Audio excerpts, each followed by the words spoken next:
바보 온달과 평강공주. 평강이는 울보공주야. 매일매일 우는 게 일이지. 아, 아, 평강아, 제발 울음 좀 그쳐. 우는 아이는 호랑이가 울어간다니까. 아무리 달래도 평강공주의 울음은 그칠 줄 몰랐어. 울보공주의 울음을 그치게 하는 방법은 딱 한 가지뿐이래. 너 자꾸 울면 바보 온달에게 시집 보낸다. 정말 신기하지. 평강공주는 호랑이보다 바보 온달이 더 무서웠나봐.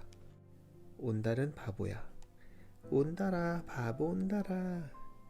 아이들이 길을 막고 놀려도 해벌쭉 웃기만 했지. 비켜줘. 우리 엄마 배고파. 온달은 몸이 아픈 어머니를 위해 날마다 밥을 얻으러 다녔대. 온달은 모두가 알아주는 효자였어. 바보야, 이 길로 지나가고 싶으면 내 다리 사이로 기어가봐. 온달은 얼른 엎드려서 다리 사이를 기었지. 하하, 이 바보 좀 봐. 이제 가도 되지? 우리 엄마 밥 얻으러 간다. 온달은 흥얼흥얼 노래를 불렀어. 어느덧 평강공주는 아름다운 아가씨가 되었단다. 이웃나라의 멋진 왕자들은 평강공주와 결혼하고 싶어서 안달이었대. 평강아, 어떤 왕자가 마음에 드느냐? 아바마마, 저에게는 온달님이 있잖아요. 이런, 평강공주는 온달에게 시집 보내겠다는 말을 그대로 믿고 있었나봐. 바보 사이라니, 말도 안 된다. 임금님은 불같이 화냈어. 하지만 평강공주의 마음은 변하지 않았대. 바보에게 시집 가겠다면 차라리 궁궐을 떠나거라. 평강공주는 궁궐에서 쫓겨나고 말았단다. 평강공주는 온달의 집에 찾아갔어. 온달님, 온달님, 부디 저의 난군이 되어주세요. 정말 공주님이 내 각시가 된다고요? 온달은 싱글벙글 좋아서 어쩔 줄 몰랐지. 서방님, 오늘부터 저와 글 공부를 시작해요. 나는 글 하나도 모르는데. 온달은 머리를 벅벅 긁으면서 희죽희죽 웃었어. 그런데 이게 웬일이야? 바보인 줄만 알았던 온달이 순식간에 글을 깨우치지 뭐야. 어머, 우리 서방님 바보가 아니었네? 평강공주는 기쁨의 눈물을 흘렸대. 서방님, 오늘은 무술을 배우기로 해요. 온달도 이제는 바보처럼 웃지 않았어. 활쏘기든 말타기든 무엇이든지 배우기만 하면 그 자리에서 척척 해냈지. 나라에서 사냥대회를 연대. 가장 큰 짐승을 잡는 사람은 장군으로 뽑는다는군. 서방님, 드디어 기회가 왔어요. 사람들에게 서방님의 능력을 보여주세요. 공주를 위해서라도 꼭 장군이 되겠소. 온달은 평강공주에게 굳게 약속했단다. 드디어 사냥대회가 열렸어. 전국의 훌륭한 장수들이 모두 모였지. 임금님도 나와서 구경했어. 와! 장수들의 우렁찬 함성이 온 숲을 흔들었지. 장수들은 이리저리 숲속을 뛰어다녔어. 온달도 힘차게 말을 몰았지. 온달이 쏜 화살이 바람을 가르며 날아갔어. 화살은 커다란 멧돼지를 쓰러뜨렸단다. 저 날쌘 젊은이는 누구냐? 온달을 눈여겨보던 임금님 물었어. 성 밖에 사는 온달이라 하옵니다. 온달? 저 젊은이가 그 바보 온달이란 말이냐? 임금님은 깜짝 놀랐지. 바보 사위가 늠름한 장수가 되어서 나타났으니까 말이야. 임금님은 평강공주와 온달을 궁궐로 불렀단다. 평강아, 장하구나. 임금님은 두 사람을 위해서 큰 잔치를 열었어. 장군이 된 온달은 나라를 위해 많은 공을 세우며 평강공주와 행복하게 살았대.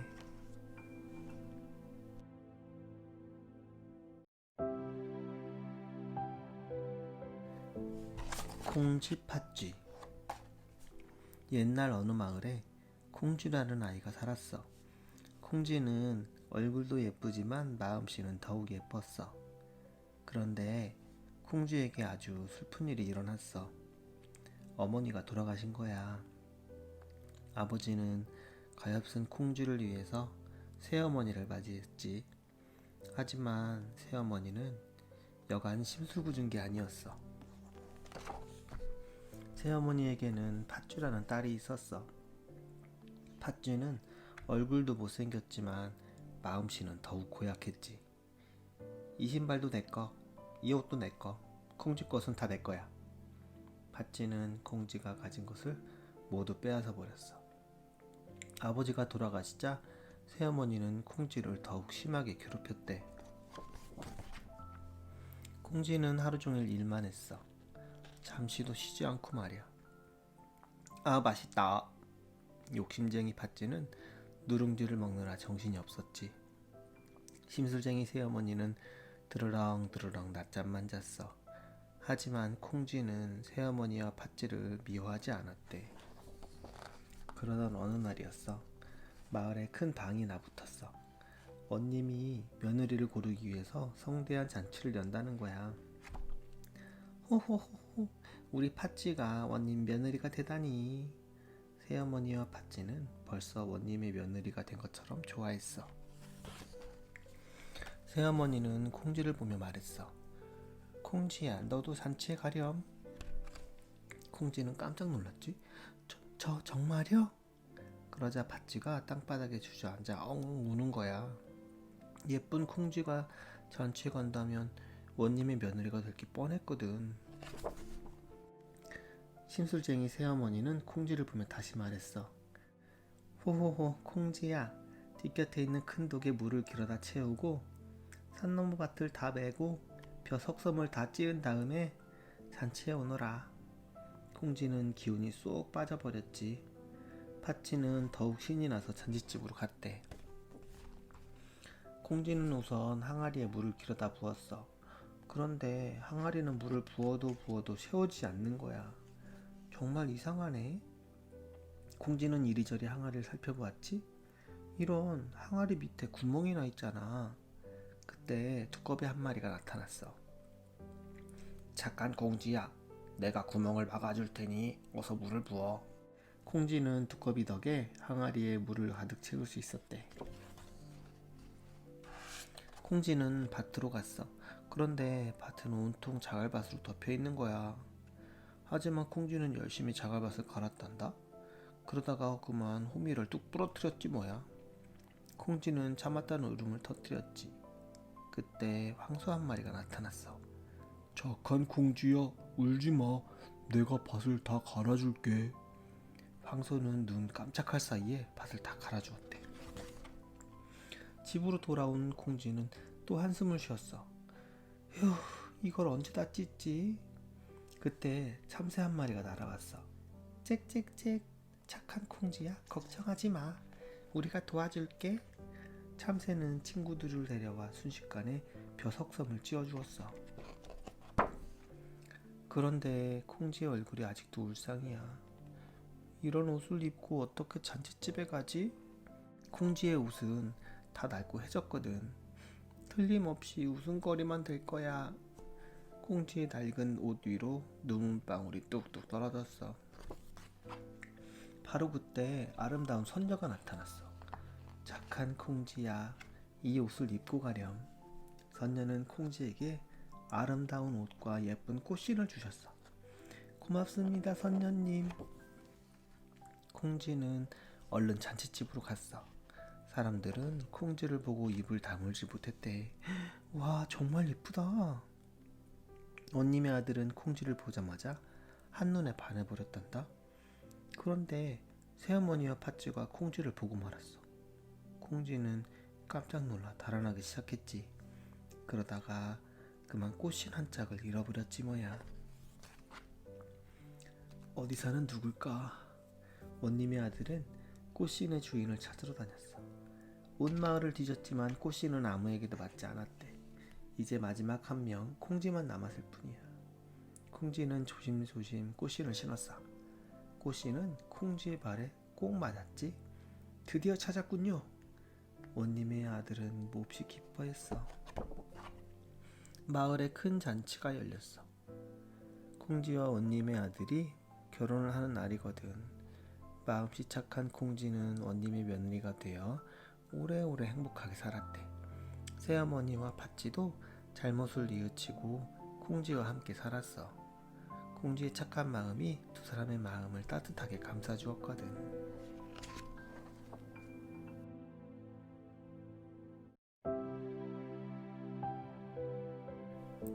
햇님 달님. 옛날 어느 산골에 떡을 파는 엄마와 우누이가 살았어. 떡 사세요, 떡 사세요. 엄마는 고개를 넘어 먼 마을까지 떡을 팔러 다녔단다.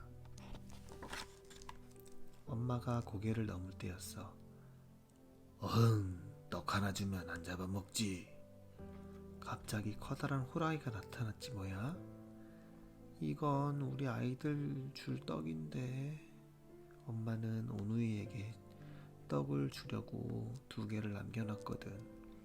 하지만 어쩌겠어. 엄마는 떡 하나를 던져주고 얼른 고개를 넘었대. 엄마가 2번째 고개를 넘으려고 할 때였어. 떡 하나 주면 안 잡아먹지. 떡보호랑이가 또 나타났지 뭐야. 엄마는 남은 떡 하나를 던져주고 얼른 고개를 넘었단다. 그런데 3번째 고개로 들어서자 떡보호랑이가 또 나타났어. 떡 하나 주면 안 잡아먹지. 이젠 더 이상 떡이 없어요. 집에서 아이들이 기다리고 있답니다. 제발 살려주세요. 엄마는 호랑이에게 사정사정했어. 하지만 배가 고픈 호랑이는 못 들은 척하지 뭐야. 호랑이는 엄마를 한 입에 꿀꺽 삼켜버렸어. 아직도 배가 고픈걸. 엄마를 잡아먹고도 호랑이는 배가 부르지 않았나봐. 옳지, 집에서 아이들이 기다린다고 했겠다. 호랑이가 무슨 생각을 했길래 입맛을 쩝쩝 다시는 걸까.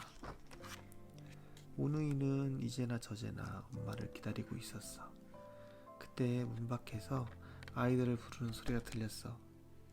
얘들아, 엄마 왔다. 대체 어떻게 된 일이지?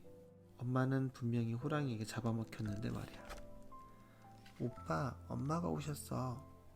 동생이 뛰어나려고 했지. 잠깐만, 엄마 목소리가 이상해. 오빠는 얼른 구멍으로 밖을 살펴보았단다. 어머나, 아이들을 부른 건 엄마의 옷을 입은 호랑이였지 뭐야. 오빠는 꾀를 내어 말했어. 정말 우리 엄마가 맞는지 손을 내밀어 봐요. 그러자 무시무시한 호랑이 발이 쑥 들어오는 게 아니겠어?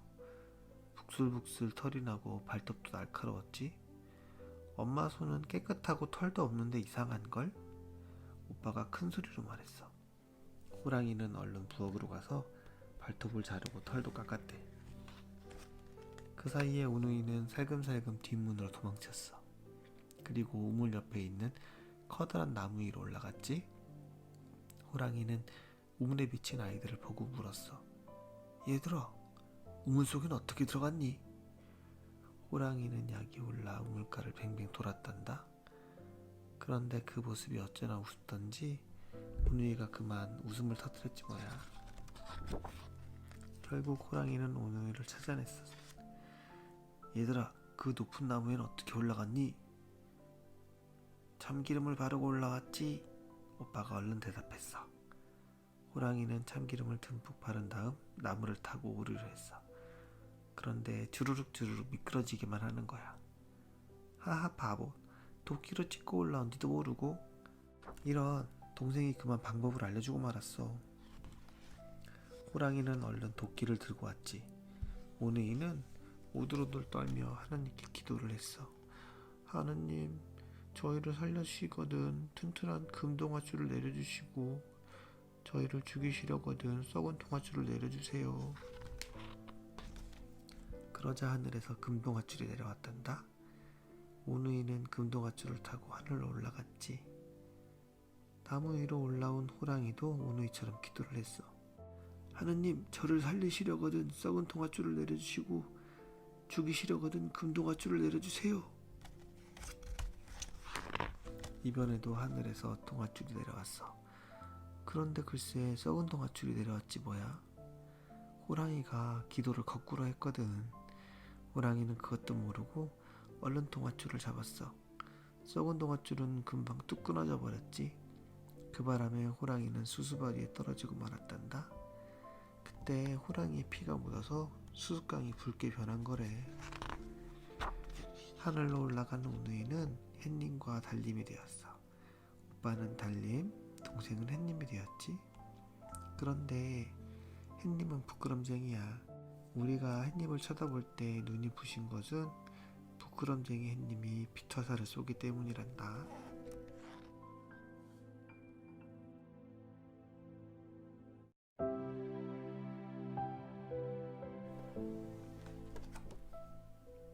인어공주. 깊고 깊은 바닷속에는 누가 살고 있을까? 불록불록 보거, 세모가오리, 엉금엉금 거북이, 반짝 대머리 문어, 깽깽이 하마, 무시무시한 상어도 있네. 그리고 인어공주도 살고 있지. 작고 귀여운 돌고래는 인어공주의 친구야. 어느 날 바다에 멋진 배 한 척이 나타났어. 빵빵 번쩍번쩍 아름다운 불꽃들이 하늘을 수놓았지. 왕자님의 생일이었거든. 모두들 즐겁게 놀았어. 하지만 왕자님은 바다만 바라보았대. 축제가 재미없었나 봐. 공주님! 돌고래가 헐레벌떡 헤엄쳐왔어. 왕자님이 나타났어요. 뭐? 왕자님이? 인어공주는 재빨리 물 위로 올라갔지. 사실 인어공주는 왕자님을 좋아하고 있었거든. 하지만 인어공주는 몰래 숨어서 볼 수밖에 없었어. 인어라는 사실을 들키면 안 되니까. 쾅쾅. 갑자기 천둥이 치고 폭풍이 몰아쳤어. 큰 파도가 왕자님이 탄 배를 삼켜버렸지. 왕자님은 파도에 휩쓸려 바다 깊숙이 빠져버렸어. 왕자님! 인어공주는 재빨리 왕자님을 구해주었대. 인어공주는 왕자님을 바닷가에 눕혔어. 왕자님은 아주 깊은 잠에 빠져 있었지. 인어공주는 왕자님을 정성껏 보살폈어. 하지만 아침 해가 떠오르도록 왕자님이 눈을 뜨지 않는 거야. 그때 사람이 오는 소리가 들렸어. 인어공주는 얼른 바위 뒤로 몸을 숨겼지. 어머나, 사람이 쓰러져 있어요. 왕자님을 발견한 사람은 이웃나라 공주님이었어. 공주님은 왕자님을 일으켰지. 그러자 왕자님이 슬며시 눈을 떴어. 구해주셔서 감사합니다. 저런, 왕자님은 이웃나라 공주님이 구해준 줄 아나 봐. 인어공주는 안타까운 마음으로 바다로 돌아갔대. 휴, 인어공주는 한숨밖에 나오지 않았어. 돌고래도 인어공주를 따라 한숨을 쉬었지. 인어공주는 왕자님이 보고 싶었어. 그래, 바다마녀에게 물어보자. 인어공주는 왕자님을 만나기 위해서라면 뭐든 할 수 있다고 생각했지. 바다마녀는 깊은 바닷속 어두운 동굴에 살았어. 저도 사람이 되고 싶어요. 너의 아름다운 목소리를 준다면 사람이 되게 해주마. 좋아요. 인어공주는 마녀가 준 약을 마시고 정신을 잃었어. 만약 왕자와 결혼하지 못하면 너는 물거품이 되고 말 거야. 하하하하. 마녀의 웃음소리가 인어공주의 귓가에 맴돌았지. 왕자님은 쓸쓸히 바닷가를 걷고 있었어. 이웃나라 공주님과 결혼을 하기로 했는데 웬일인지 왕자님은 기쁘지가 않았대. 그때 모래 위에 쓰러져 있는 아름다운 아가씨를 발견했어. 이봐요 아가씨. 아가씨가 누구냐고? 바로 인어공주였어. 인어공주는 아름다운 새소리에 눈을 떴어. 괜찮아요? 왕자님이 걱정스러운 얼굴로 물었지. 왕자님.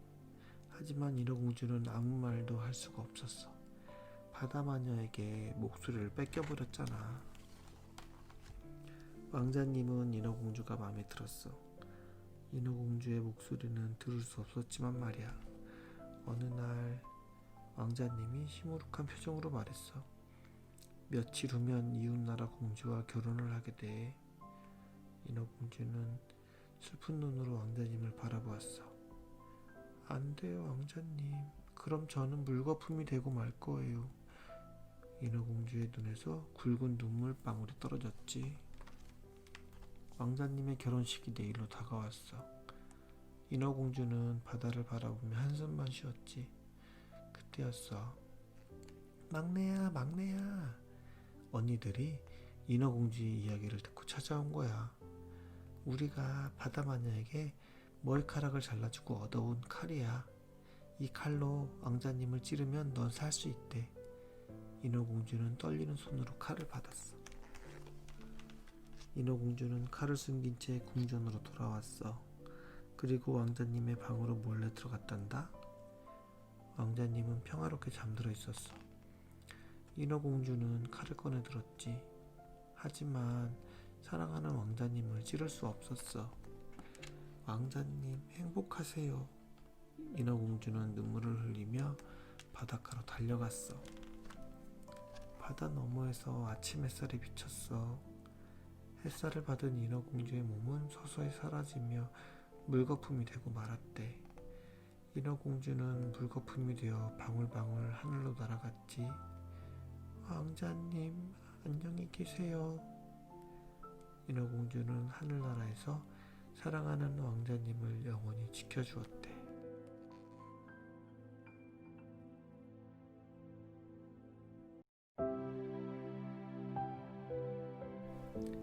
성냥팔이 소녀.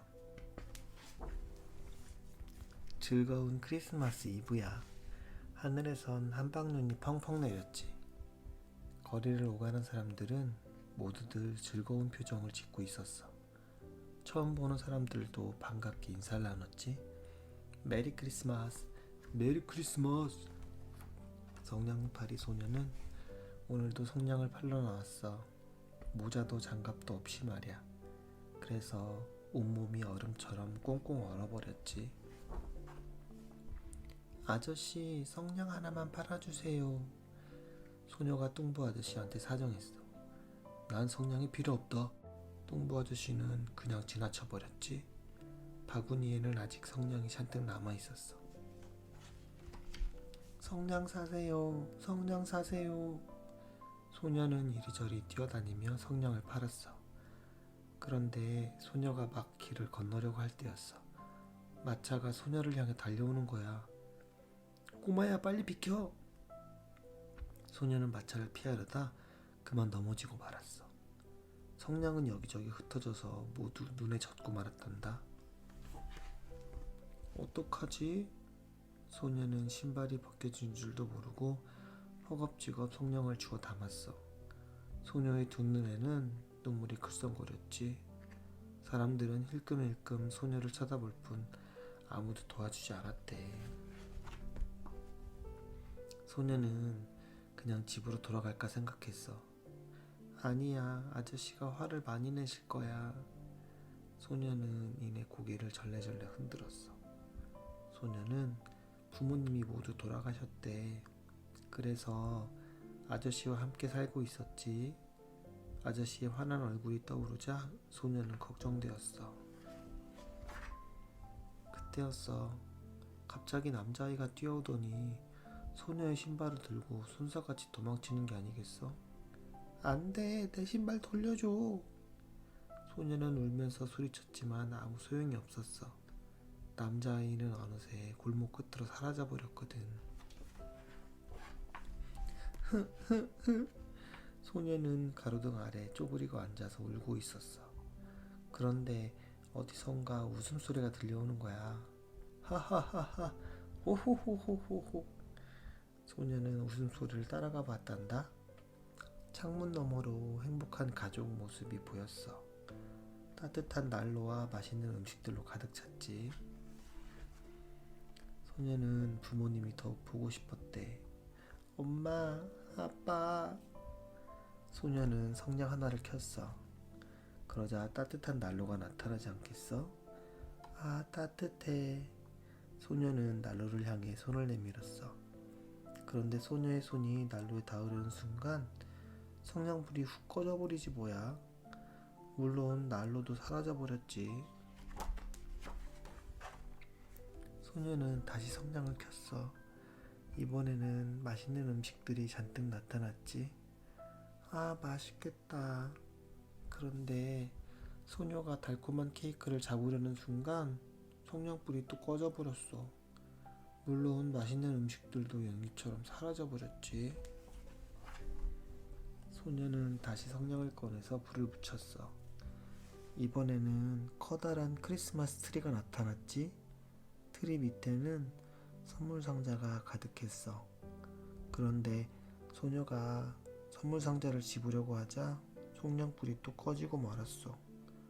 크리스마스 트리도 어디론가 사라져버리고 말이야.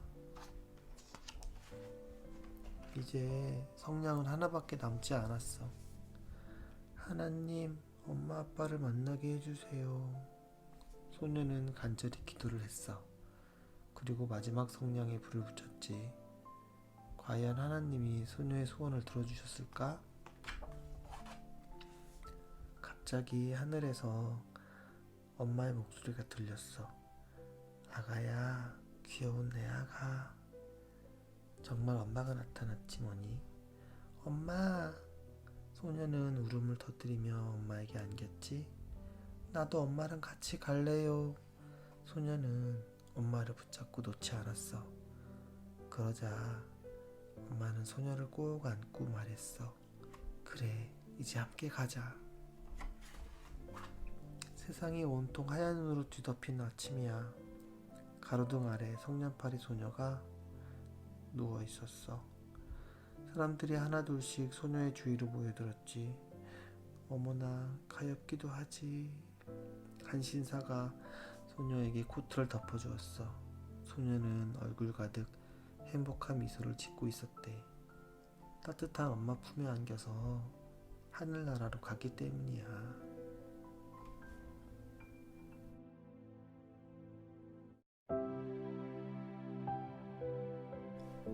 장화시는 고양이.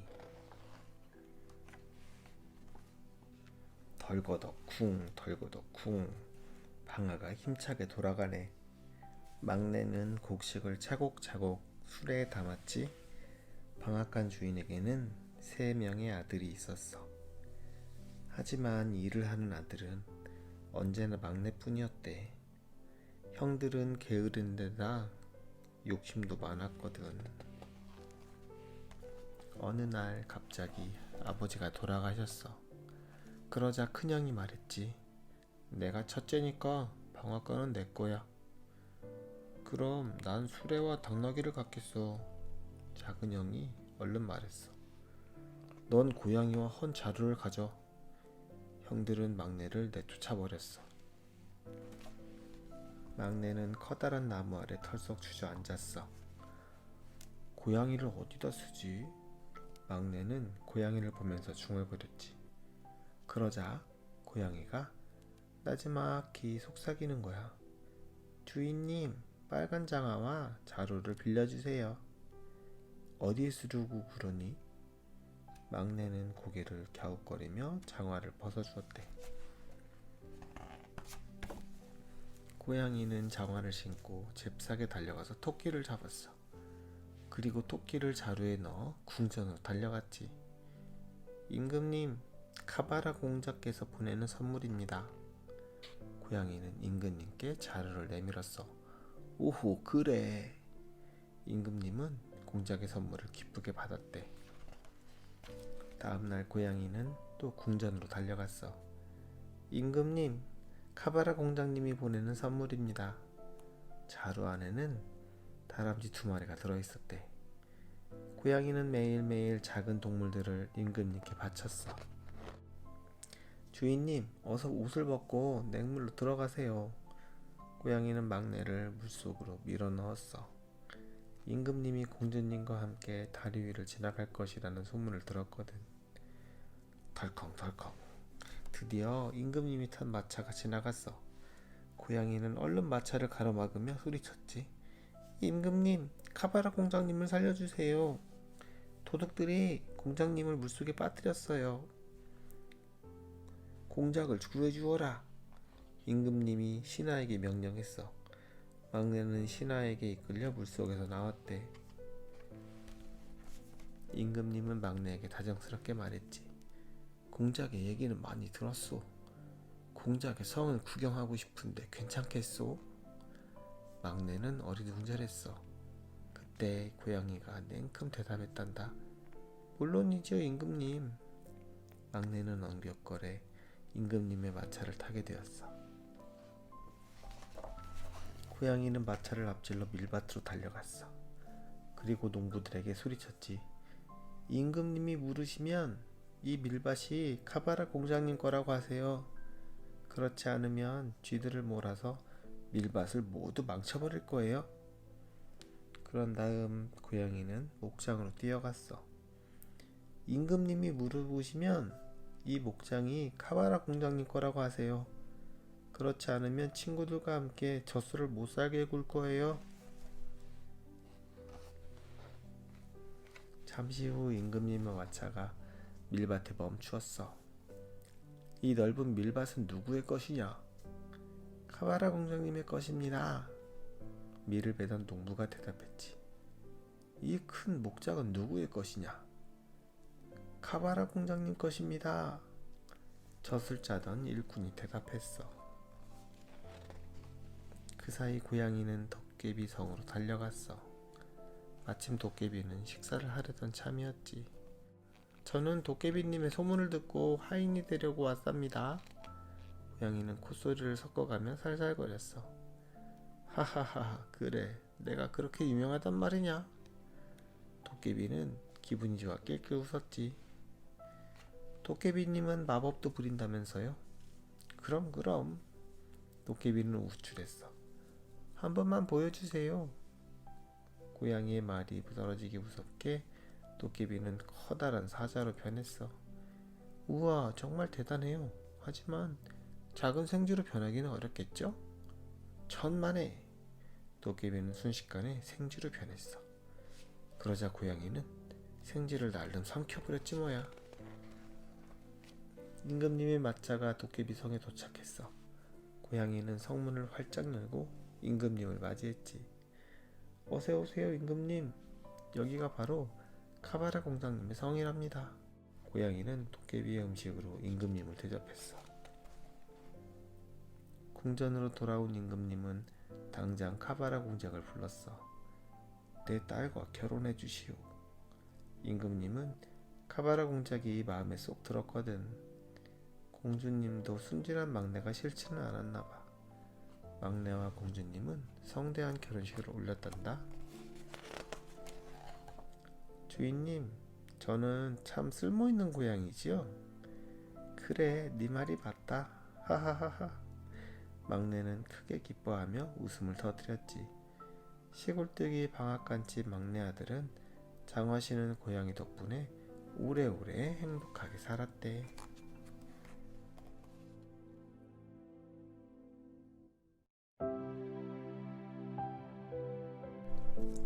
헨젤과 그레텔.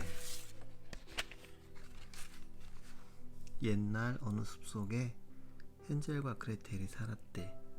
헨젤과 그레텔은 가난했지만 부모님과 함께 행복하게 살았지. 그런데 그만 엄마가 돌아가셨어.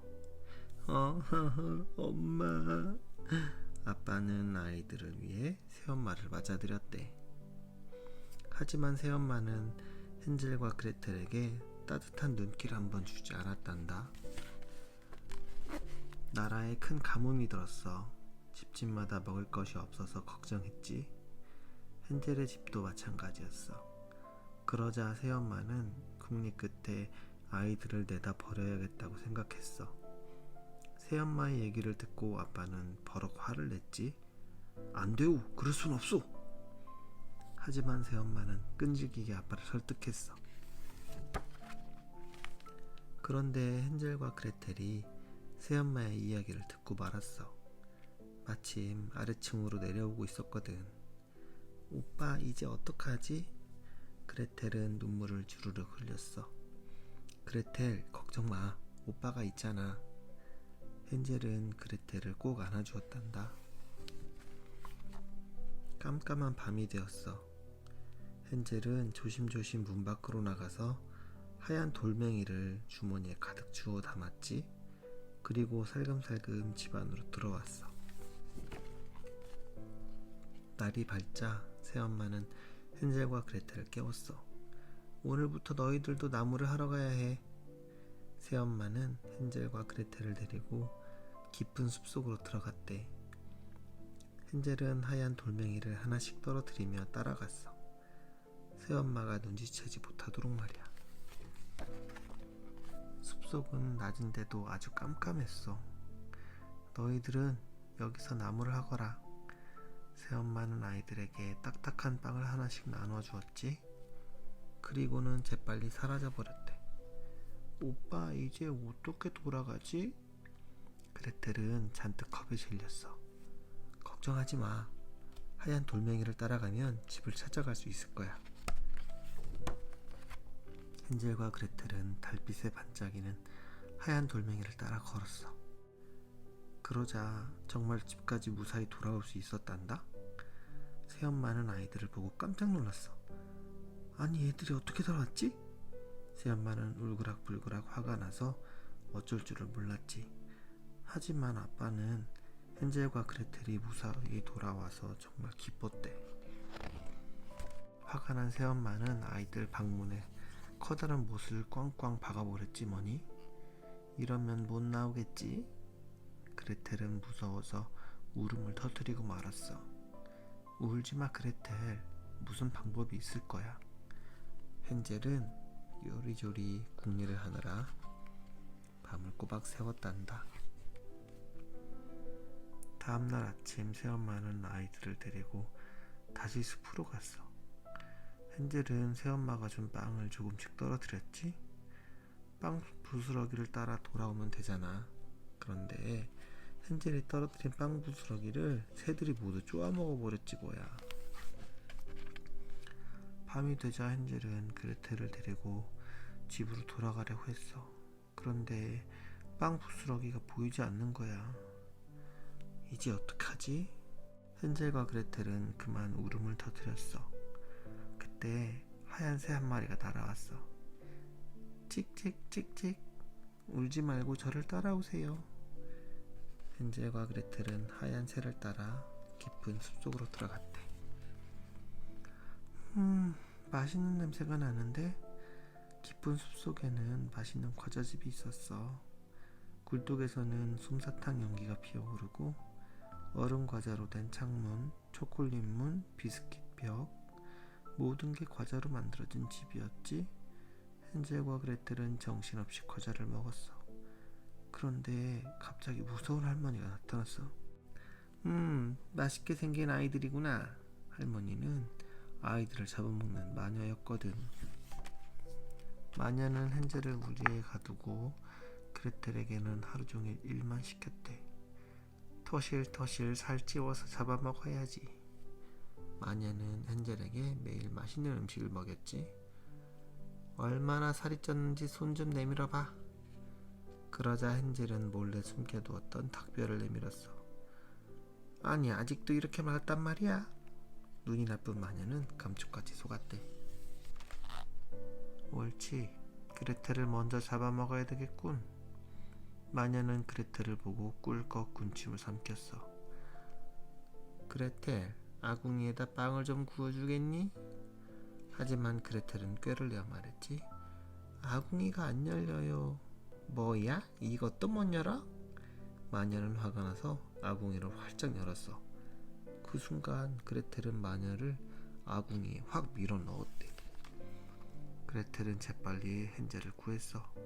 그리고 마녀의 보물을 챙겼지. 그레텔, 이제 집으로 가자. 헨젤과 그레텔은 손을 꼭 잡고 집으로 향했어. 그런데 숲속에서 아빠를 만났지 뭐니? 새엄마가 죽은 후 아빠는 아이들을 찾아 숲속을 온통 헤매고 있었대. 아빠, 얘들아. 헨젤과 그레텔은 너무나 기뻤어. 집으로 돌아오는 세 식구는 오래오래 행복하게 살았단다.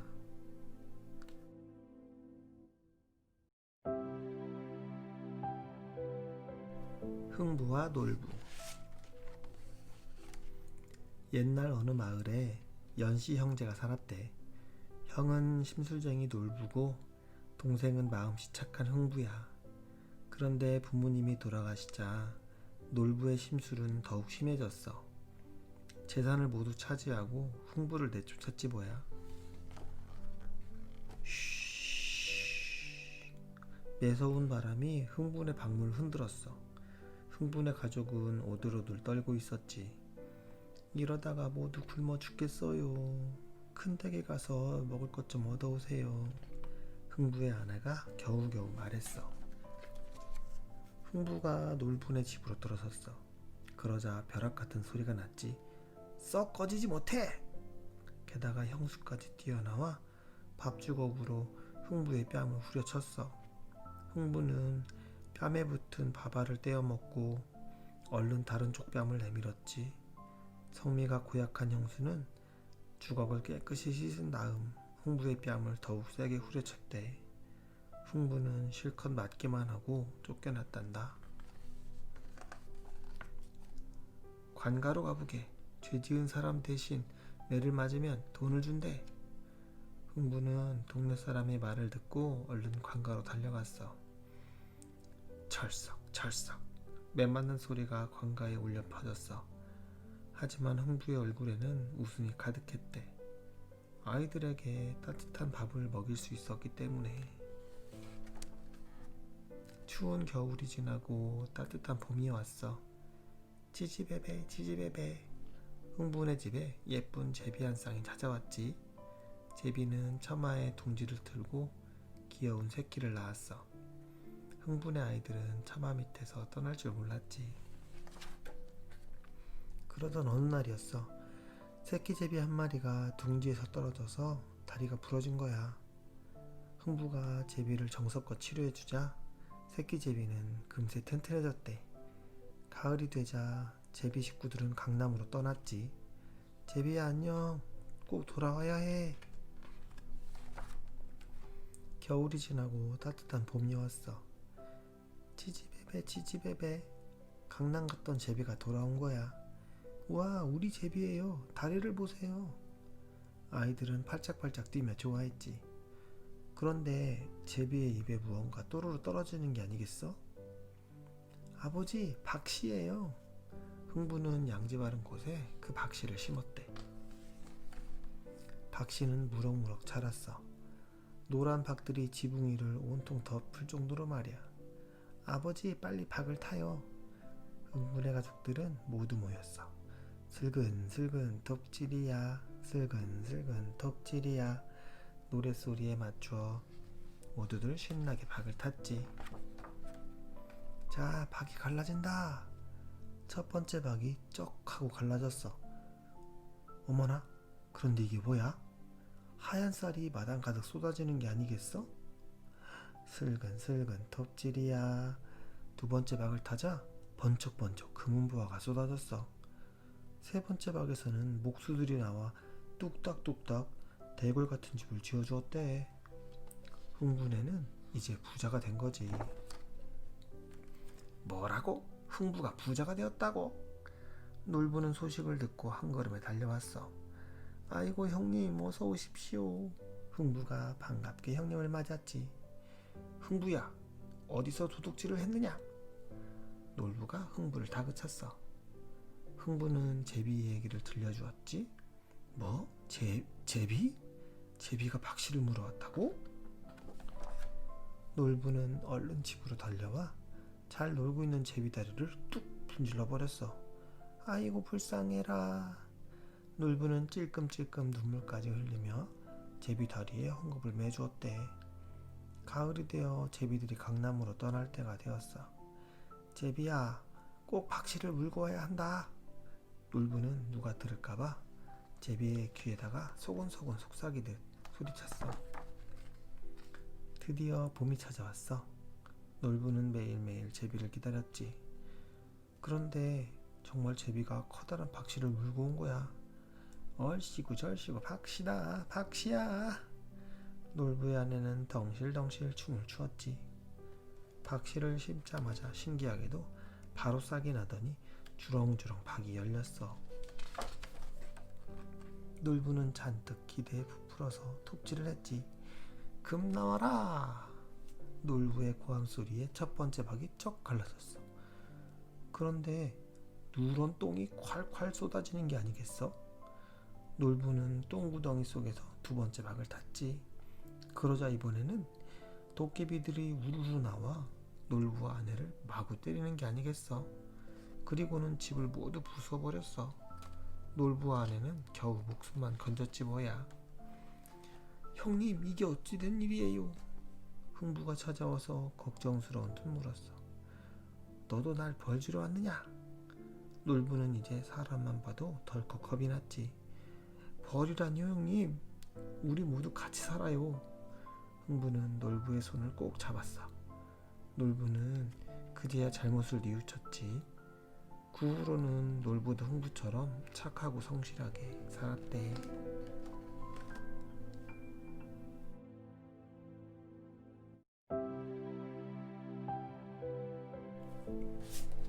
이상한 나라의 앨리스.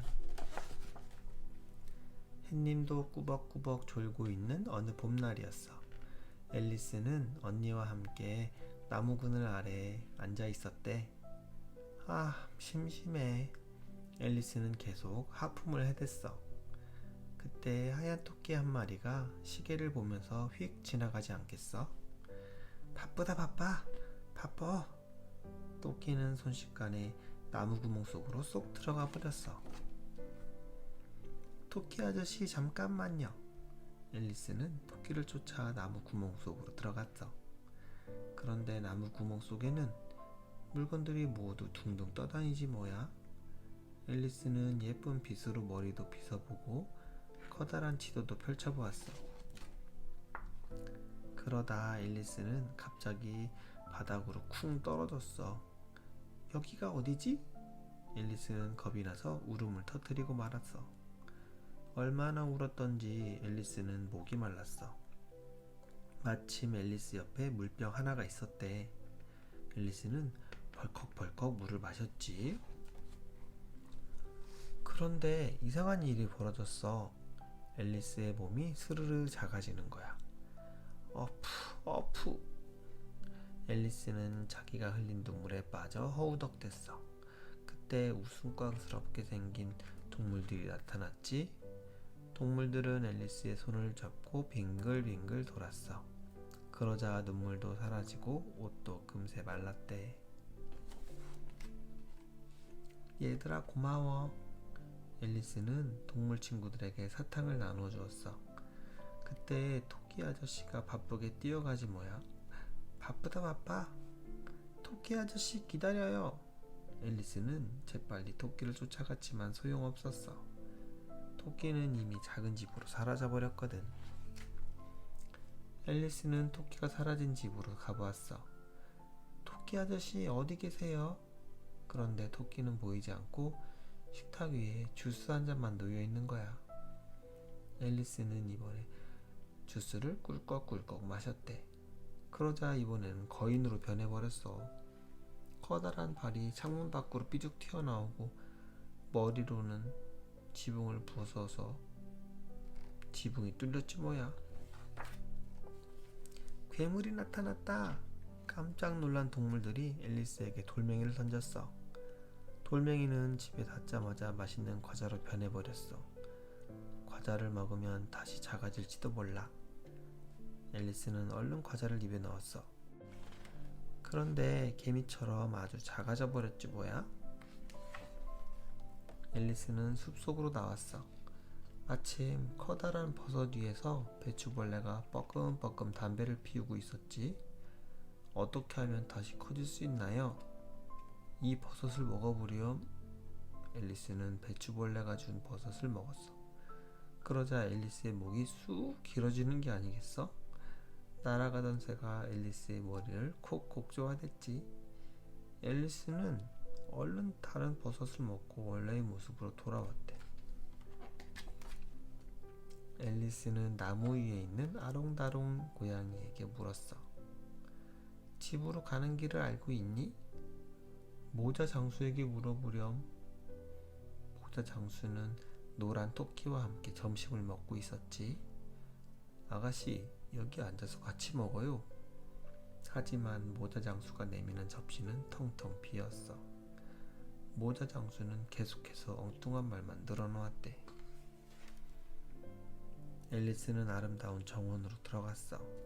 정원에는 트럼프 병사들이 하얀 장미를 빨갛게 칠하고 있었지. 왜 하얀 장미를 빨갛게 칠하는 거죠? 여왕님이 하얀색을 싫어하거든. 바로 그때 여왕이 나타났어. 아니, 하얀 장미잖아. 당장 두 사람을 없애버려. 여왕은 불같이 화를 냈대. 여왕은 앨리스에게 이상한 놀이를 하자고 했어. 목이 긴 홍학으로 고슴도치를 치는 놀이래. 저는 집으로 돌아가야 해요.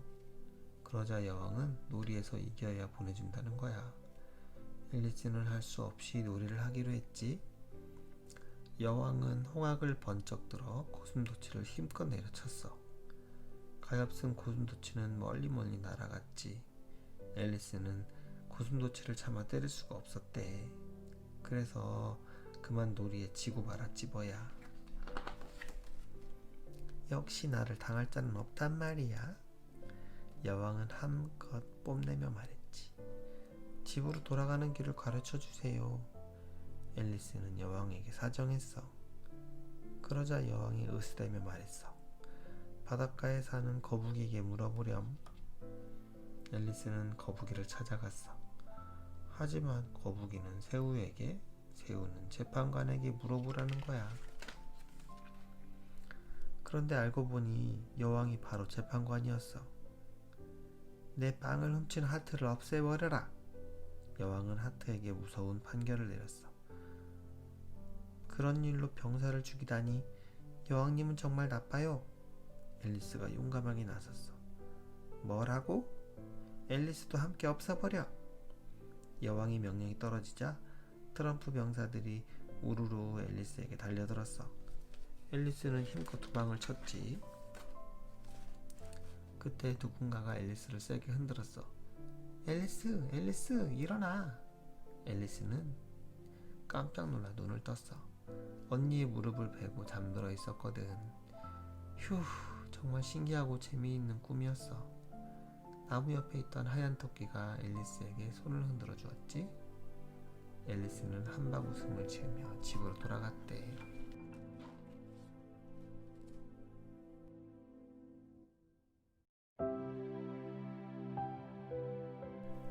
벌거벗은 임금님. 어느 나라에 온 욕심이 많은 임금님이 있었어. 어찌나 욕심이 많은지 하루에도 수십 번씩 새 옷으로 갈아입었대. 임금님은 거울 앞에 서서 커다란 엉덩이를 흔들어댔지. 아냐, 다른 걸 입어봐야겠어. 임금님의 변덕은 아무도 못 말렸어. 임금님의 소문은 멀리 나라 밖까지 퍼졌어. 이웃나라의 거짓말쟁이 재봉사 귀에까지 들어갔대. 재봉사는 당장 친구를 찾아갔어. 친구는 소문난 꾀보였지. 이봐, 좋은 방법이 없을까? 잊고 말고. 꾀보 친구가 무릎을 치며 말했어. 두 친구는 서둘러 임금님을 찾아갔대. 임금님, 세상에서 단 하나밖에 없는 신기한 옷감이 있습니다. 신기한 옷감이라니? 임금님의 두 눈이 휘둥그레졌어. 착한 사람에게만 보이는 옷감이지요. 임금님은 귀가 솔깃했어. 궁궐 안에 옷이란 옷은 모두 입어봐서 실증이 나던 참이었거든. 지금 당장 옷을 만들도록 해라. 임금님은 두 친구에게 멋진 작업식을 내주었어. 하하하, 정말 대단한 임금님이군. 재봉사는 푹신푹신한 침대에서 벌렁 누웠지. 그러게 말이야.